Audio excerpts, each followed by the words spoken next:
Bonjour à tous, je m'appelle Sandy et je suis celle qui se cache derrière le blog Wonder Factory où on parle lecture, écriture et édition. Après mon master en imaginaire et genèse littéraire, j'ai travaillé en librairie et en médiathèque, mais j'ai surtout monté ma propre maison d'édition Magic Mirror. Je suis heureuse de vous retrouver dans ce podcast pour partager avec vous autour de ces sujets qui me sont si chers.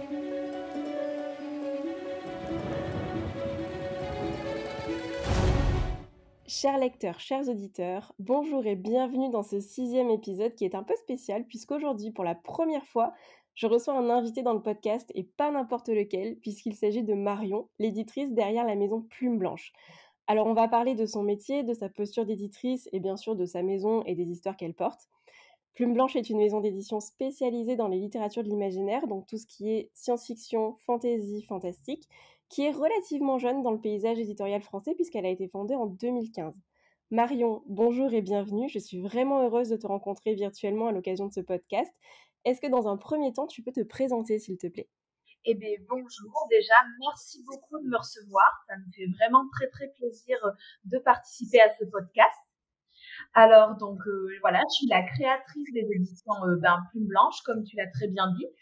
Elles ont été créées donc en 2015 et ne publient que des romans de la littérature de l'imaginaire. Donc, tout ce qui va être fantasy, fantastique, science-fiction, dystopie. Très bien. Donc, fondée en 2015, hein, c'est ça. Est-ce que tu peux nous en dire un peu plus sur ton parcours et ce projet éditorial que tu as concrétisé ? Comment tu en es venue à monter ta propre maison d'édition ? Eh bien, de base, en fait, donc, je suis auteure avant d'être éditrice. Donc, j'étais publiée dans d'autres maisons d'édition.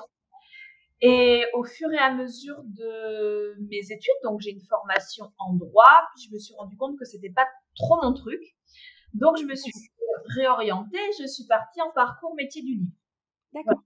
Et c'est durant mes études que j'ai eu envie de monter la maison d'édition Plume Blanche.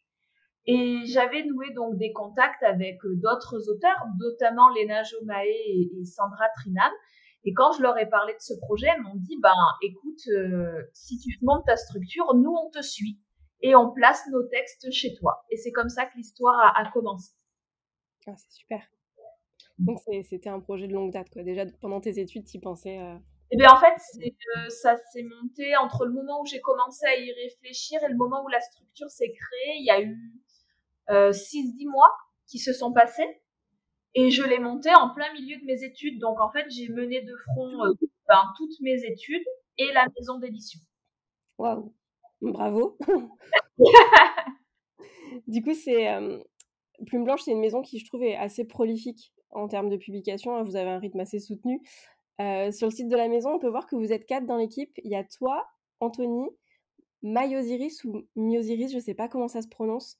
Myosiris. Myosiris qui s'occupe du coup de la diffusion et de la distribution, et l'agence Ouroboros, si je ne dis pas de bêtises. Comment vous organisez votre travail entre ces 4 entités pour parvenir à produire autant de textes ? Alors, en fait, Myosiris est une entreprise à part entière qui ne fait pas que la diffusion de Plume Blanche.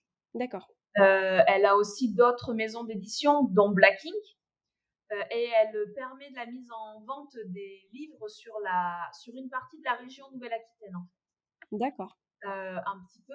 L'agence Ouroboros, c'est une agence littéraire qui ne représente pas que Plume Blanche et qui permet en fait, qui m'aide à la vente et la cession de droits à l'étranger. D'accord. En poche et à l'étranger. Donc il y a pas mal de choses qui vont arriver dans les mois à venir d'ailleurs. Je ne peux pas trop en parler pour le moment. Mais donc Anthony, donc c'est mon conjoint et il m'aide au salon parce que ça prend un temps de dingue. Oui, effectivement. Et après, pour tout le reste, je suis toute seule. Ah oui. Les préparations de textes, sorties, voilà, je gère tout toute seule. Donc, Plume Blanche, c'est 12 titres à l'année. C'est un roman par mois. Et en fait, je fais travailler mes auteurs d'une année sur l'autre. C'est-à-dire qu'en septembre de cette année, tous les bons à tirer des textes de 2022 seront prêts, validés et bouclés. D'accord. Bah, c'est un sacré boulot. Du coup, j'imagine que tu t'occupes aussi de tout ce qui concerne la communication, les réseaux sociaux. Oui, exactement. Donc c'est un sacré travail quand même de faire tout ça toute seule. chapeau. Ça occupe bien la semaine, on va dire. Oui, j'imagine. Est-ce que tu peux nous parler de la plus grosse difficulté que tu as eu à surmonter dans ce projet? C'est arriver à gagner le cœur des lecteurs parce que les petites maisons d'édition, il y en a beaucoup. Mmh, Il y en a malheureusement beaucoup aussi qui ferment et ça a été la difficulté, ça a été de dire: «Mais osez regarder ce qu'on fait. Prenez le risque de prendre un de nos romans, de tenter l'aventure et si l'aventure vous plaît, ben, continuez-la avec nous et si elle vous plaît pas, elle n'a pas à ne pas vous plaire d'ailleurs.» Non, mais ça a été vraiment de gagner le cœur des lecteurs et c'est toujours un combat qui se mène voilà tous les jours parce que les maisons d'édition, les auteurs, les romans, il y en a vraiment beaucoup et il faut arriver à se faire une petite place, à montrer qu'on existe et pouvoir dire ben regardez ce qu'on fait, c'est sympa. mmh. C'est vrai que c'est pas évident. En ce moment, dans le paysage éditorial, il y a beaucoup, beaucoup de productions littéraires, je trouve, et Oui, pas toujours facile de se mettre en avant et de se faire une place. c'est ça, puis il faut aussi arriver à gagner le cœur des libraires, qu'ils Ouais, acceptent de nous mettre sur table, à côté des gros qui eux prennent de la place aussi, hein, on va pas se mentir. oui, Voilà. Donc d'accord. c'est un beau combat, le mien. Du coup, bon, aujourd'hui, Plume Blanche fonctionne très bien. Est-ce que tu rencontres encore des difficultés quotidiennes ou des choses que tu aimerais améliorer? J'aimerais avoir des journées de plus de 24 heures. Je crois qu'on aimerait tous. Là, je sais pas trop comment je vais pouvoir arriver à ça. Non, l'idéal après, ce serait pour, on va dire, calmer un peu le temps de travail, ce serait à terme pouvoir embaucher effectivement quelqu'un supplémentaire pour, pour pouvoir déléguer une partie de mon boulot, tout simplement. Notamment aussi avoir de l'aide sur la gestion des manuscrits, parce que je m'en occupe aussi toute seule et c'est extrêmement chronophage et du coup, je suis extrêmement longue à répondre. Du coup, tu les lis toute seule, tu as pas de comité de lecture? Non, j'ai pas de comité de lecture. J'ai D'accord. de temps en temps des aides ponctuelles, mais sinon, j'ai pas de comité de lecture à proprement parler. Mais tu dois y passer un temps fou. Oui, c'est monstrueux. Tu as des week-ends ou genre comment ça se passe? Il y a Dieu au week-end et aux vacances depuis un moment. Hein, il me tarde de pouvoir prendre une pause. Pour le moment, c'est pas prévu. Bon, ça va qu'en général, c'est un métier de passion, mais ouais, ça prend du temps. Est-ce qu'il y a un moment ou un événement qui t'a fait te dire: «Ça y est, c'est bon, ça marche, la maison est pérenne»? Ou est-ce que tu te l'es pas encore dit? Je pense que je sais pas si c'est le mot pérenne, mais ma grosse fierté, ça a quand même été quand on a quand j'ai pu signer les premiers contrats poche. En fait, ça a été, c'était un objectif de pouvoir faire en sorte que les auteurs, pardon, que je signais puissent, ben, se retrouver avec un maximum de visibilité. Mmh. Il y a d'abord eu du club avec la reprise des Oubliés chez France Loisirs et déjà ça a été un pas extrêmement important et j'en suis assez fière parce que ça a demandé beaucoup de travail et que le résultat est concluant. Et puis ensuite, ben, il y a eu du poche, et notamment donc, sur la saga Le Porteur de Mort et la saga Rosen. Et c'est un vrai plaisir parce que ça permet aussi de faire la connaissance d'éditeurs poche qui sont absolument fabuleux, de travailler les choses différemment, et puis ça apporte une visibilité supplémentaire aux auteurs, et ça, c'est un pari gagnant en fait. C'est vrai que c'est un bel accomplissement. Ouais, ça fait plaisir autant pour la maison d'édition, pour le travail de la maison d'édition, mais aussi pour le travail des auteurs. Je trouve que c'est une belle reconnaissance pour leurs écrits. Ouais, félicitations. Merci, c'est très gentil. En plus, je trouve que les couvertures de la version poche de Rosen sont super. Le Oui, travail dessus, je sais pas si vous avez eu votre mot à dire chez Plume Blanche ou pas, mais je les trouve vraiment très, très belles, et ben, personnellement. c'était l'éditrice Héloïse Offredi qui était en poste à ce moment-là pour cette sortie. Elle travaille dans une autre structure éditoriale à l'heure actuelle. Et elle a vraiment beaucoup, beaucoup aimé le roman. Et quand elle m'a proposé la couverture, il n'y avait rien à redire dessus. Elle est vraiment extraordinaire, quoi. Elle est beaucoup plus graphique que celle que nous, on propose sur les grands formats. Mais le rendu est incroyable. Je le trouve vraiment très, très beau. Ouais, je suis d'accord. Je la trouve très belle aussi. Alors du coup, quand on se balade en librairie, il est pas rare de croiser des livres Plume Blanche, même sur table, hein, comme tu l'évoquais tout à l'heure. Sur la Booksphère internet, Plume Blanche, c'est clairement un incontournable. À ton avis, qu'est-ce qui fait le succès de Plume Blanche? Ces auteurs, je pense. Parce que le travail de la maison d'édition tout seul, il suffirait pas. Moi, je me bats tous les jours pour faire connaître les livres. Mais derrière, il y a les auteurs et ce sont des passionnés, ce sont des motivés. Et c'est grâce à elles, et je dis elles parce qu'il n'y a que des filles. C'est ce que Euh, j'ai remarqué en traînant sur votre site, ça m'a fait rire. ah ouais, alors on me pose souvent la question, mais c'est du pur hasard, hein. Promis, je sélectionne en fonction de si on est homme ou femme, hein, les manuscrits, c'est vraiment, vraiment du pur hasard. Mais du coup, j'ai une type girls et j'aime bien. Et elles sont toutes géniales, ont toutes envie de se battre pour leur bouquin. Et du coup, je pense que ça donne la dynamique nécessaire pour que la maison d'édition, elle ait ce rayonnement-là.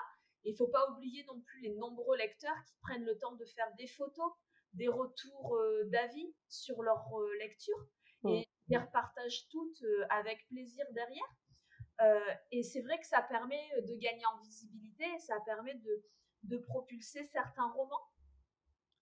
Notamment pour l'anecdote, par exemple, le roman Alunia de Tiff, qui est sorti au mois d'avril dernier. C'est la première fois que j'ai eu autant de précommandes sur un livre, c'est-à-dire que j'avais imprimé le livre à 500 exemplaires et ben, c'est le nombre de précommandes qu'on a eu. Donc le titre, Waouh!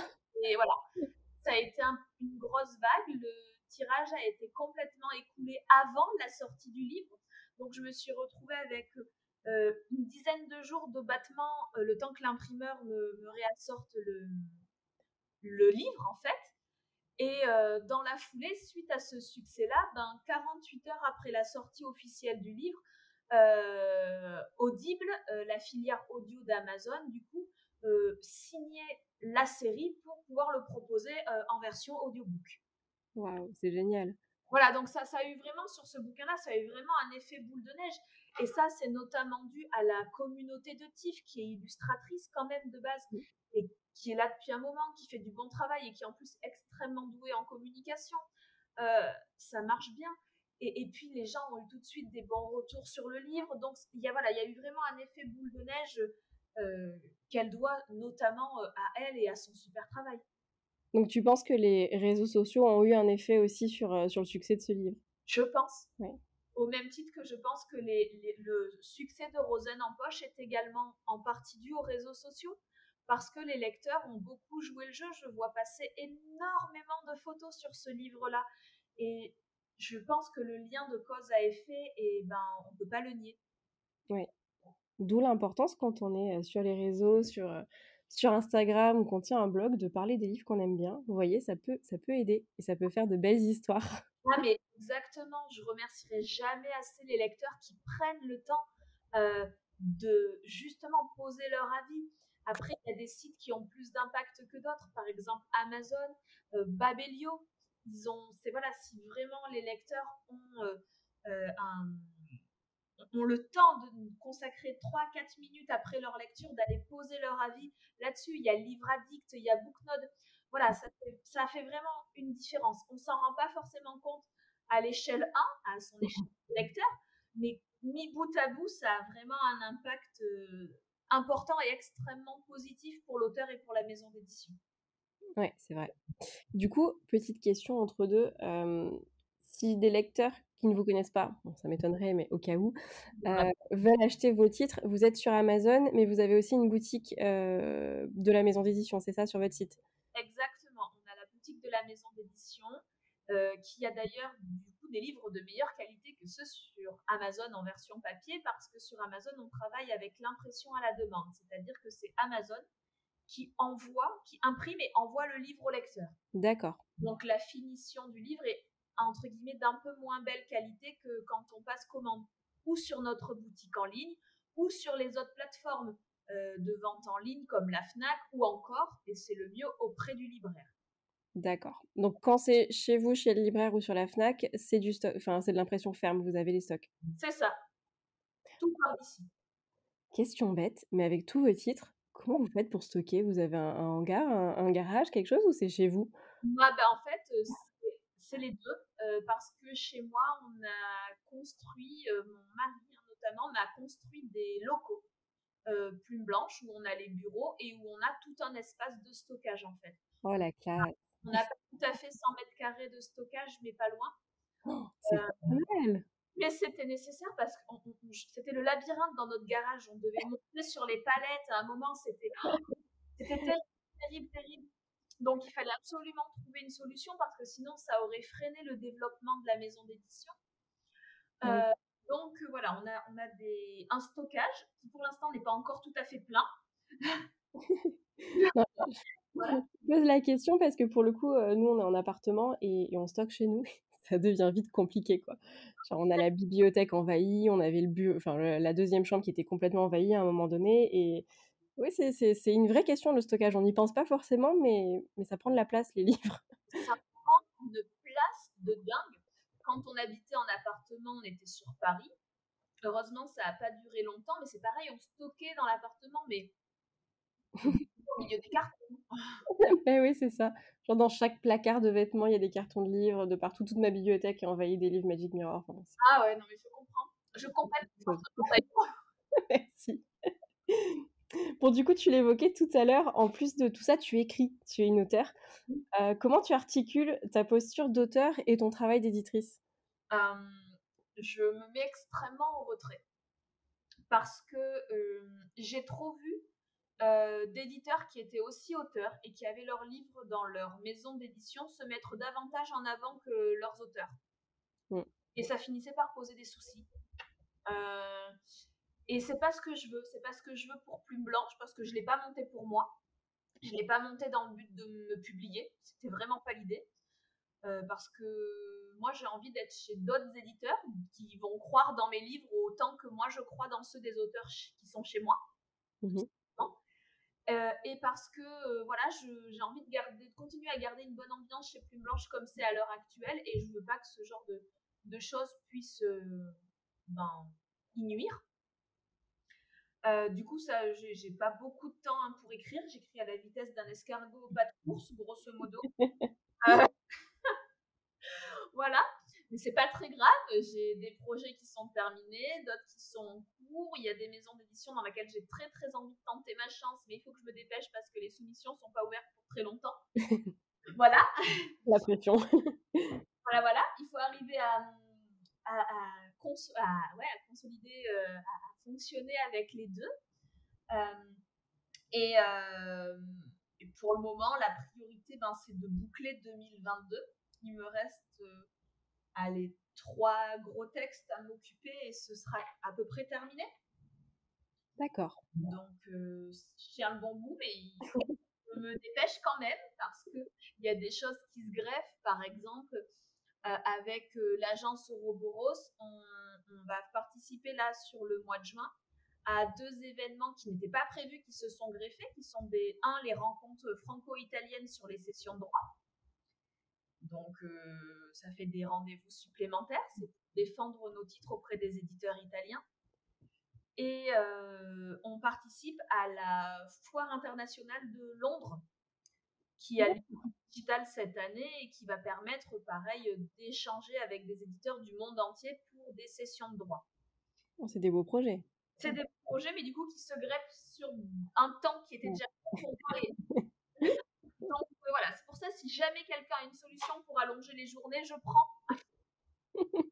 Si seulement. C'est ça. Alors, hormis les appels à texte en cours, les soumissions de manuscrits sont fermées en ce moment et elles réouvrent en 2022, si je dis pas de bêtises. Mais passer ces étapes d'examen des textes, une fois qu'un auteur a signé chez Plume Blanche, comment ça se passe? Quel est le parcours du texte chez vous? Alors là, déjà, après, c'est le début du calvaire. Donc, une fois que le contrat est signé et qu'on se lance dans l'aventure, donc la première étape, c'est le travail éditorial. c'est-à-dire que je décortique le texte et je fais retravailler l'auteur sur le fond de l'histoire. Donc, tout ce qui va être des passages à supprimer, des passages à ajouter, des choses qui sont incohérentes, enfin, voilà, on remanie notamment le fond de l'histoire. Quand l'auteur a fait ce travail-là, le texte passe une première fois en correction. Quand l'auteur a validé les retours de correction qu'on a échangés si nécessaire, je m'occupe de la maquette. Et quand la maquette est terminée, l'auteur a pour mission de relire son bon à tirer. Et en parallèle, il part chez une autre correctrice, correcteur, qui relie également le bon à tirer pour chasser les dernières bêtises, parce que des fois, on voit mieux les choses sur du PDF que sur du Word. C'est vrai. Et puis, à la maquette, je peux faire des conneries, ça arrive. Voilà. Donc, il faut tout vérifier. D'accord. Ouais, donc tu t'occupes aussi des maquettes. Oh, c'est dingue le travail que tu dois avoir. C'est fou. Les maquettes, ça va parce que c'est pas ce qui me prend le plus de temps parce que j'adore ça. J'aime vraiment beaucoup faire les maquettes des bouquins. Je m'éclate à décorer entre guillemets les intérieurs de livres pour essayer de les rendre à la hauteur du texte. Et du coup, c'est pas le plus long. Alors ça dépend des livres, hein, parce que par exemple, maqueter la Guilde des Ombres, ça me demande un peu plus de temps étant donné la grosseur du bébé que de maqueter un roman comme Les Entraves de l'hiver qui sort au mois de décembre et qui est un petit format. Voilà. D'accord. Si tu pouvais donner un seul conseil à un auteur qui voudrait être édité chez Plume Blanche, ce serait lequel? De pas lâcher parce que je publie, grosso modo, je reçois à peu près 300 manuscrits sur les 3 mois d'ouverture et j'en sélectionne entre, allez, 1 et 2. Les 300? Ouais, sur les 300, c'est à peu près entre 1 et 2 textes par an. D'accord. C'est pas parce que le livre ne va pas me plaire qu'il ne va pas me plaire tout court. Donc, il faut vraiment être persévérant. Il ne faut pas avoir peur de tenter aussi l'aventure ailleurs. Il faut pas hésiter des fois à relire son bouquin. Et puis voilà, après, c'est vraiment de soigner aussi le pitch. Moi, je suis extrêmement attentive aux premières lignes. Il faut le mail, j'en reçois tellement qu'il faut, des fois, c'est parce que le mail va se remarquer, parce que le petit pitch de l'auteur à l'intérieur va me taper dans l'œil que, il va passer au-dessus de la pile de lecture, en fait, parce qu'il y a quelque chose, parce qu'il titille ma curiosité. Il ne faut pas hésiter à trouver un truc pour se démarquer. D'accord. C'est vrai qu'au milieu de 300, ça fait Non, mais ça fait beaucoup. c'est beaucoup, hein. Ça fait beaucoup. Comment tu envisages l'avenir? Déjà, est-ce que dans 5 ou 10 ans, tu te vois encore éditrice? Et si oui, où en serait Plume Blanche? Est-ce que tu as des projets, des rêves ou des objectifs pour la maison? Ouais, j'espère être toujours éditrice. J'espère avoir toujours mon équipe d'auteurs et d'autres encore qui se seraient ajoutés dedans. J'ai envie que la maison d'édition, elle grandisse encore et encore, hein. Pour moi, je suis qu'au début de l'aventure. J'ai des idées en tête, il y a des choses qui se développent, notamment j'ai des partenariats audio qui se développent en France et à travers le monde. Il y a mon objectif, c'est surtout les sessions de droit. Il y a des choses qui se décantent. Pour l'instant, je ne peux pas trop en parler. Mais j'espère que dans l'avenir proche, je pourrai en dire plus et que la maison d'édition pourra continuer à rayonner dans le monde de la littérature de l'imaginaire encore extrêmement longtemps. Ce serait très agréable. Ce serait une belle victoire. Je me fais pas de soucis, je pense que ces objectifs seront atteints. C'est très gentil.